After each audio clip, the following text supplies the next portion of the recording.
अज खुद नोटिस, अज खुद दलील, ते अज खुद फैसले।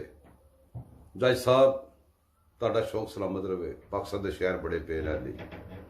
पाकिस्तान का कैपिटल इस्लामाबाद, उनका दिल डी चौक सड़ गया, साडे कलेजे सड़ गए। तुसीं मौजा करो। तो वह कह रहा मैं फिर आ रहा। उन्होंने बुलाओ, उन्हें रस्ते भी खुलाओ, तो उन्होंने जनाब उन्हें को सड़क छुड़वाओ। मौजा करो जनाब, लगी ना मौजा उन्होंने लाई रखी सोने। एक पेज दो हिस्से तकसीम हो गया, लेकिन मकासद दोनों के अज भी इको ही ने। सिर्फ तरीकेकार दोनों के वक्रे वक्रे हो गए। एक कहता एनू इंज कर ली, दूसरा कर, लेकिन मकसद इको ही है। तो उन्होंने को पैरोकार, उन्होंने इंप्लीमेंटेशन करने वाले बंदे, वो तो बेचारे गुलाम ने, उधर भी